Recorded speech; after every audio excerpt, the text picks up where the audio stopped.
नमस्कार। सेफ्टी की अदालत में आप सभी का स्वागत है।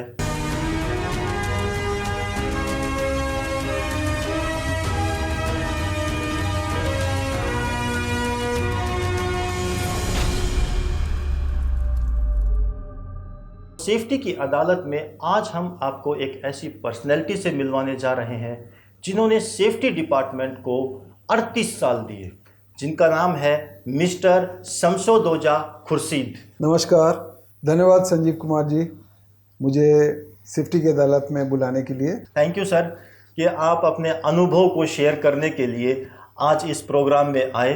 तो आपके अनुभव को देखते हुए सर एक कुछ ऐसे सवाल हैं हमारे पास जो सेफ्टी प्रोफेशनल्स उन सवालों को जानना चाह रहे हैं कि आपने सेफ्टी मैनेजमेंट को लीड किया, आपने पीएमसी में भी काम किया, आपने क्लाइंट में भी काम किया, आपने कॉन्ट्रैक्टर में भी काम किया।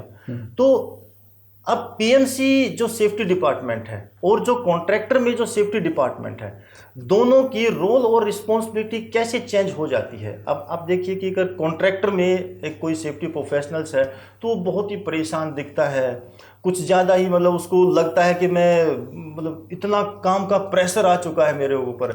लेकिन पीएमसी में अगर कोई एक सेफ्टी प्रोफेशनल्स काम कर रहा है तो बहुत ही रिलैक्स मूड में है। तो ऐसा डिफरेंस क्यों है सर? हम इस पे एक बात बताना चाहेंगे जी सर कि माइंडसेट बहुत ज़रूरी है। और माइंडसेट कॉन्ट्रैक्टर का सेफ्टी के प्रति और माइंडसेट पीएमसी का सेफ्टी के प्रति दोनों बहुत ही भिन्न हैं। भिन्न इस तरह है कि कॉन्ट्रैक्टर को काम जल्दी करना है और उस चक्कर में वो क्या करते हैं कि सेफ्टी और क्वालिटी का ध्यान नहीं देते हैं। हम आज सिर्फ सेफ्टी के बारे में बात करेंगे कि वो कट कॉर्नर्स जो भी है वो कॉन्ट्रैक्टर्स बहुत अच्छे से जानते हैं कि कहाँ कहाँ से हमको किस किस चीज़ पे कट कर सकते हैं, चाहे पैसा से हो, काम से हो, मटेरियल से हो, कुछ भी।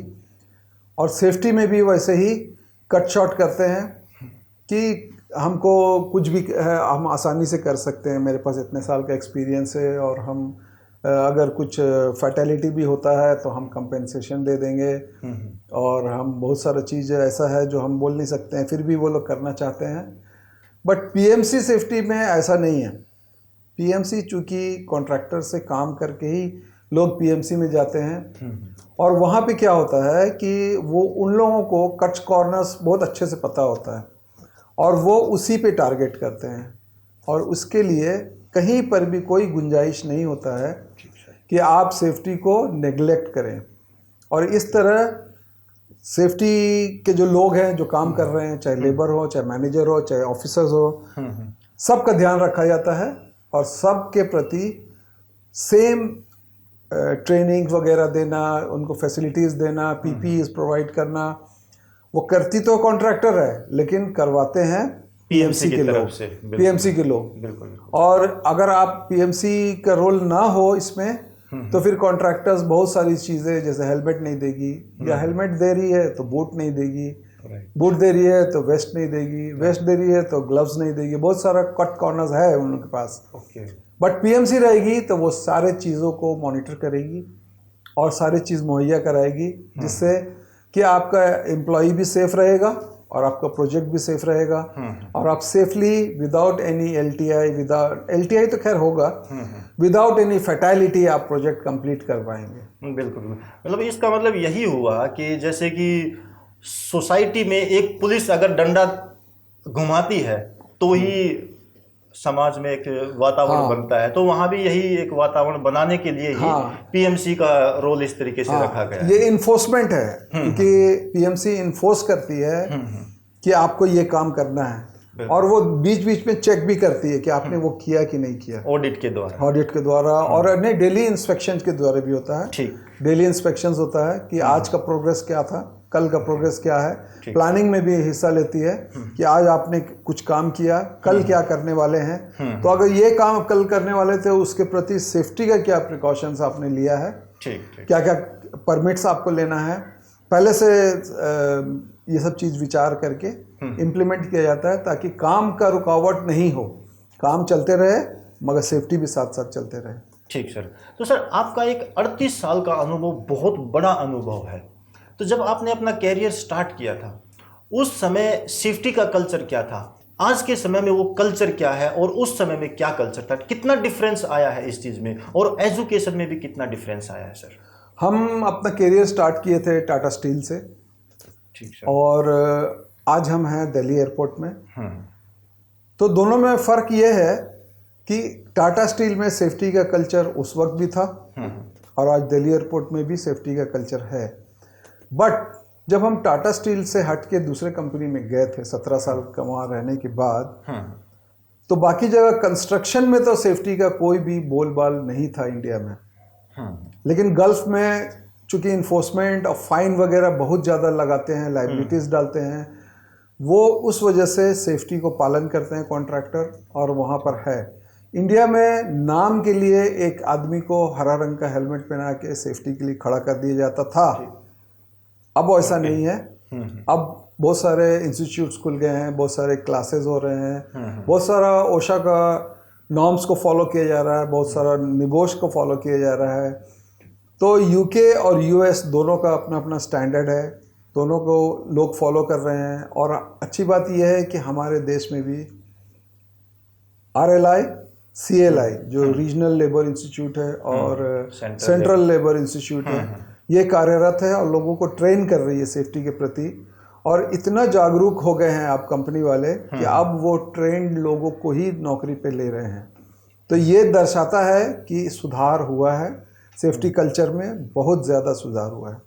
लेकिन सर फिर भी भारत में जो सेफ्टी कल्चर है वो दूसरे देशों के अलावा थोड़ा सा वीक है। अगर दूसरे देशों में देखा जाए तो सेफ्टी कल्चर इतना है कि जब तक सेफ्टी प्रोफेशनल्स वहां आके फ्रंट में चेक ना कर ले तब तक काम स्टार्ट नहीं होता है।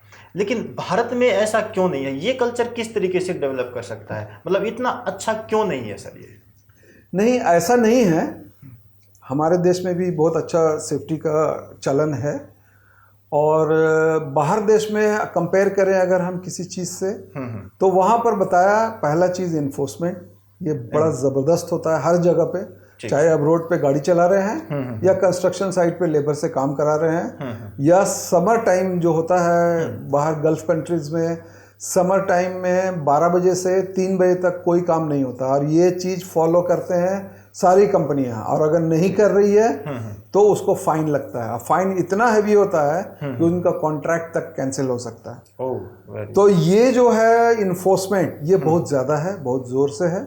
लेकिन अभी क्या है कि अभी हमारे यहाँ भी, इस देश में भी, इंडिया में, यहाँ पर भी लोग अब सेफ्टी के प्रति जागरूक हुए हैं, और RLI CLI इसमें बहुत ज़्यादा अहम रोल अदा कर रही है। ठीक सर। तो इसमें नेशनल सेफ्टी काउंसिल भी बीच में है जो इन सबको देखती है, RLI CLI को भी देखती है। ठीक सर। तो अभी क्या है कि अगर आपके पास में एक स्टैंडर्ड नहीं है, चाहे वो क्वालिटी का स्टैंडर्ड हो, ISO 9000, चाहे आप सर्टिफाइड सेफ्टी का स्टैंडर्ड हो, चाहे आप इन्वायरमेंट का स्टैंडर्ड हो, अगर आपके पास में ये नहीं है तो आपको कॉन्ट्रैक्ट का बिडिंग पेपर ही नहीं मिलेगा। और आपको बिडिंग पेपर नहीं मिला मतलब आपको कॉन्ट्रैक्ट नहीं मिलेगा। तो ये इन्फोर्समेंट जो आया है अभी, तो उसके लिए बहुत सारी कंपनियां यहाँ पे है, बड़ी बड़ी कंपनियां इंडिया में, जो अब अपने आप को सर्टिफिकेशन दिलवाई है, और दिलवाने के बाद अब उसको नॉर्म्स को फॉलो करती है, और सर्टिफिकेशन और रीसर्टिफिकेशन सब होता है यहाँ पे, और अच्छे से होता है, और कंपनी के मैनेजमेंट का इन्वॉल्वमेंट है इसमें। और वो सर्टिफिकेशन के बाद अगर आप दिखाओगे, जैसे पहले था कि सिर्फ आप अपना बिलिंग दिखा दिए कि मेरा फिनांस साल का इतना है, टर्नओवर इतना है, इतना प्रोजेक्ट्स हमने किया और इतना मैन पावर मेरे पास है, तो आपको कॉन्ट्रैक्ट मिल जाता था। बिल्कुल बिल्कुल। लेकिन अब नहीं है। अगर आपके पास सर्टिफिकेशन नहीं है, चाहे सेफ्टी का, चाहे क्वालिटी का, चाहे इन्वायरमेंट का, और अब तो सोशल वाला भी है, अब सोशल रिस्पॉन्सिबिलिटीज भी आ गई है। हाँ, तो ये सब चीज़ जो है सामने अब आया है, तो अब कॉन्ट्रैक्टर्स भी अपने आप को अवेयर हो रहे हैं और अपलिफ्ट कर रहे हैं। वो लोग भी सर्टिफिकेशन ले रहे हैं, ट्रेनिंग दे रहे हैं, और तभी उनको कॉन्ट्रैक्ट मिलेगा। अब जैसे बिडिंग करते हैं सर, तो उस टाइम पे ऐसा भी कुछ देखने में कल्चर है क्या कि कितने इंसिडेंट किए, लास्ट का प्रोजेक्ट आपका क्या हुआ है, कि आपका एक सेफ्टी कल्चर क्या रहा? तो इस तरीके का भी कुछ सिनेरियो रहता है यस, इसमें? 3 साल का आपको रिकॉर्ड देना पड़ता है। ठीक सर। कि आप 3 साल के अंदर में आपके यहाँ कितना LTI हुआ, कितना फैटेलिटी हुआ, ओके। कितना मैन पावर था, और क्या क्या अवार्ड आपने नेशनल और इंटरनेशनल लिया है। तो इसमें बहुत सारे नेशनल सेफ्टी काउंसिल इंडिया की तरफ से कॉम्पिटिशन्स होता है, और फुलफिलिंग द टारगेट्स है, मिलियन आवर्स है, बहुत सारा चीज़ है। वो कॉलम होता है, जब आपका फॉर्म भरा जाता है तो उसमें मांगते हैं आपसे कि आप अपना 3 साल का ब्यौरा दीजिए। ठीक ठीक सर। तो मतलब इसका मतलब कि भारत में अगर सेफ्टी कल्चर को इम्प्लीमेंट करना है तो कुछ चैलेंज आ रहे हैं, तो अगर और भी कुछ ज़्यादा जैसे दूसरे देशों की ज़्यादा तरह अगर हम करना चाहें तो और क्या क्या इम्प्लीमेंट कर सकते हैं सर? हम लोग किए हैं, ऐसा नहीं है कि हम लोग इम्प्लीमेंटेशन या इन्फोर्समेंट नहीं कर रहे हैं, हम लोग किए हैं, बहुत जगह किए हैं। अब तो इनफैक्ट हम लोगों ने चार्ट बना लिया है कि अगर लोग कुछ गलत कर रहे हैं तो क्राइटेरिया है कि आप क्या गलत किए हैं। ओके। उसका फर्स्ट ऑफेंस में आपको क्या सज़ा है, सेकेंड ऑफेंस में क्या सज़ा है, और थर्ड ऑफेंस तो डेफिनेटली आप आउट ऑफ द कंपनी है, ओके। तो वो आपको निकाल दिया जाएगा। तो फर्स्ट इंसिडेंस में बहुत सारी कंपनी जो है वो कार्ड में पंच करती है, सेकंड में 2 पंच करती है, थर्ड में आउट कर देती है। बहुत सारी कंपनी क्या करती है कि फर्स्ट में आपसे 500 रुपया फाइन लेगी, सेकंड में 1000 रुपया फाइन लेगी, और तीसरे में आपको निकाल देगी। तो ये चार्ट आउट हो चुका है ऑफेंस के हिसाब से कि आपने क्या ऑफेंस किया, उसका क्या सज़ा होना चाहिए। ये अब कंपनीज कर रही है, अच्छी अच्छी कंपनी जो सर्टिफाइड कंपनीज है। ठीक सर। तो इसमें जैसे अभी आप ये चार्ट वगैरह ये सब जो बनाया है सर, इसमें एजुकेशन का कितना रोल है? मतलब जो सेफ्टी प्रोफेशनल्स आ रहे हैं, क्या वो एजुकेशन के बलबूते पे कर रहे हैं उसको, या अपने अनुभव के बलबूते पे उसको लीड कर रहे हैं? उस नहीं, ये कंपनी का गाइडलाइंस है, कंपनी के गाइडलाइंस उसको फॉलो करते हैं सेफ्टी वाले। ठीक। पहले आप ट्रेनिंग देंगे, जो भी लेबर आ रहे हैं या एम्प्लॉय है, इंजीनियर्स है, सुपरवाइजर्स है, मैनेजर्स है, कोई भी, ठीक, आप उसको ट्रेन करेंगे। आपका जो ट्रेनिंग प्रोग्राम है उसके तहत आप उसको ट्रेनिंग देंगे, चाहे वीकली हो, मंथली हो, बहुत सारा टॉपिक्स है। आप मैट्रिक्स बना के रखेंगे कि हमको किस वक्त किस टॉपिक पे चर्चा करना है और किसके लिए करना है। सबसे इम्पोर्टेंट चीज़ है, एक ही चीज़ का ट्रेनिंग आप लेबर के लिए अलग होगा, सुपरवाइजर के लिए अलग होगा, मैनेजर्स के लिए अलग होगा। ठीक सर। ये लेवल के हिसाब से आप ट्रेनिंग देते हैं। तो जब उसको ट्रेनिंग दे दिया कि आपका सुपरवाइजर्स, इंजीनियर्स, वर्कर्स सबको दे दिया, और उसके बाद भी वो गलत कर रहा है, तब ये लागू होता है कि आपने क्या ऑफेंस किया, कितनी बार किया, और आपका क्या सजा है। ठीक। तो उसमें एसेस कैसे करते हैं? जैसे अगर लाइव ट्रेनिंग उनको दिया है किसी वर्कर्स को, तो उसी टाइम पे क्या उनके साथ में कुछ क्वेश्चन वगैरह ऐसा कुछ इम्प्लीमेंट करते हैं कि आपने ये ट्रेनिंग लिया, आप क्या समझे इसके बारे में,